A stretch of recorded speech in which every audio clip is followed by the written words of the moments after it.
Hi, I'm Mary Rogers, and this is a Cuisinart Classic Series 14-cup food processor. It's a very generous size, so you'll have plenty of room to be doing all your family entertaining, but it's still a nice small footprint, so you can use it for every day too. So you'll notice it's got a nice square base, and it has what we call paddles to operate. So here, this one, you press it down, it's on. This one is off. And if you press and hold this one down intermittently, it would be for pulsing. So, has a nice smooth finish. It's stainless steel on the outside. Has a lid that you remove by twisting and just pulling it off. It's really simple and easy to operate. This is your feed tube. And there's also a smaller feed tube inside, which I'm going to show you how to use a little bit later. And you can actually drop things in through the feed tube like garlic, or we're going to do garlic and jalapeno, and you can actually have the machine running. And it's a very efficient way to chop up garlic and some other items. The other thing is that it's great if you want to add liquid very slowly. The small feed tube has a small hole in it, so if you want to make vinaigrette, you can just pour the oil directly into the small feed tube. Or if you're going to make mayonnaise where you want to slowly incorporate any kind of oil, it'll just drip through the feed tube directly into your bowl in a very consistent way so that you get a great finished mayonnaise or a vinaigrette. So let's look at some of the other items that come with your food processor. In the bowl already is your chopping blade.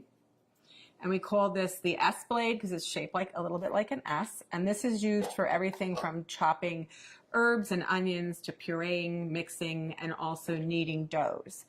And then the next thing is your stem. And the stem is attached to the bottom of your discs by lining up this arrow here with this one here. It's a little hard to see. And you just press this down and turn to lock it into place. And then what you would do is you hold your disc by the edges, and there's also a little icon up here. It's the same shape as the stem on the bottom, and if you line those two up, you can just slip it in really easily. So that's the shredding disc, and it's medium. We always recommend that you lay the disc down and then put on the stem accordingly. And to do any type of slicing and shredding, you would use the medium slicing disc, not shredding, slicing. And you do the same thing. You line the little arrows up. You press and turn to lock it into place. Always hold it by the edges. And once again, if you line the stem up, I'm not doing it very good, but this is the way it goes. You just slide it right into the work bowl. And then what you would do is you put your lid back on and you would slice and shred. So you could either use the pulse function to slice, or what you can do is you can turn it on. But as soon as you remove the feed tube, it'll stop. So that you would then add more ingredients, and we can do batch processing. So you would add, let's say, potatoes, slice, and then continue on.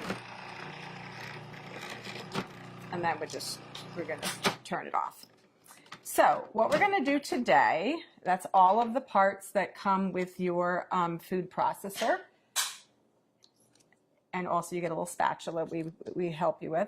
What we're going to do now is we're going to put in the chopping blade. I'm going to show you how to make a guacamole very quickly and easily. So just put that in.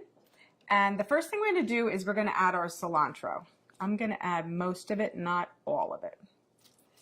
And you're going to see how efficient this machine is at chopping up ingredients.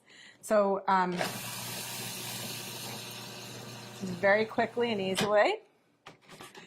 So I modified this recipe a little bit in comparison to how it's written in our instruction manual.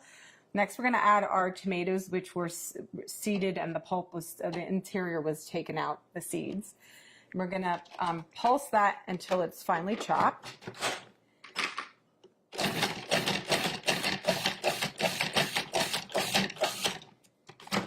When you first start using a food processor, it's a good idea to actually use the pulse function because of the fact that you just want to get used to using it. You also want to get used to the consistency, and it gives you much greater control. So I'm just going to reserve this. Sorry, this is like I'm going to reserve some of this so that when we put the guacamole together at the end, it'll still have some of the chunky tomato, but I'm not going to do all of it. And when if you have your own favorite recipes, you can modify accordingly. So just remember that whatever you put in the bowl first, if it stays in there the whole time while you're chopping and mixing or pureeing, that will be the smallest thing at the end. So just keep that in mind. So I didn't remove everything, just most of it. So the next thing what we're going to do is, with the machine on and running, we're going to drop in the garlic and the jalapeno through the feed tube.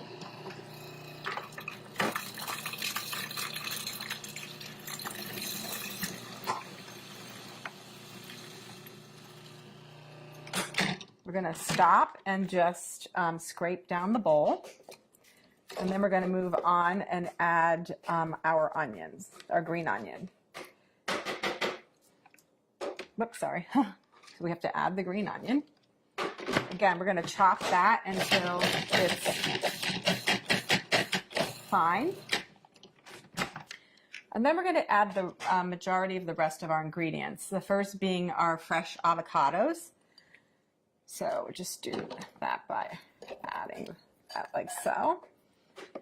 And the last of the ingredients, so of course lime juice. This helps keep your guacamole also very fresh looking and gives it lots of extra flavor. This is the salt, cumin, and then the last ingredient is the chili powder. Give it a little zip. So now what we're going to do is we're going to put the lid back on, and then we're going to pulse until it's really creamy.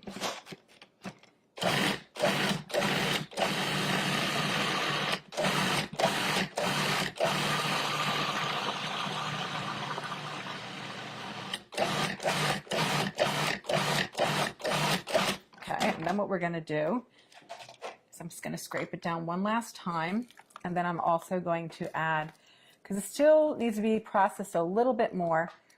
And then what I'm going to do at this point too is add the balance of the cilantro that I reserved.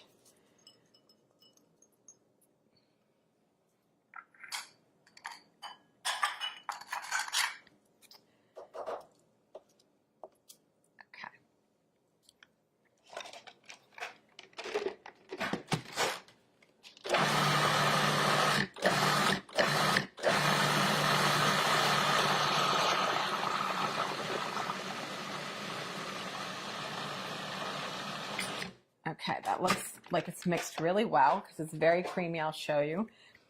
It's nice and very, very creamy looking.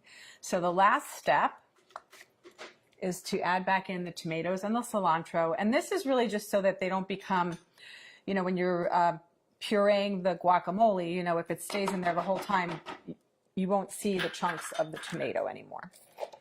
Let's just add that back in, and we're going to pulse until it's incorporated.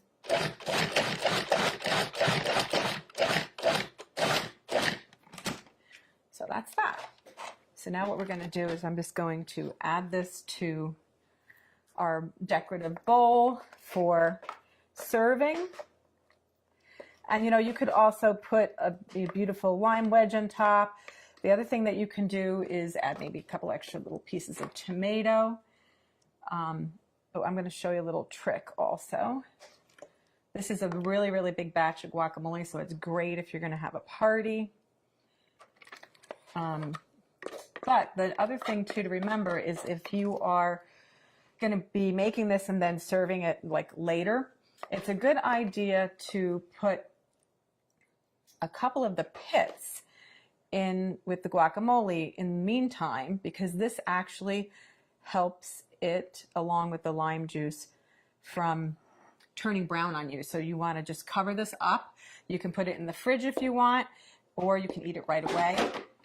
The other thing I want to mention too is there's so many great things that you can use your food processor for, not just guacamole, but you can make pizza dough or pasta dough. You can also make cookies. You can make all kinds of things like chicken salads and vinaigrettes. It's a lot of fun to use. It's really simple to operate. And the best thing about it is all the removable parts are dishwasher safe.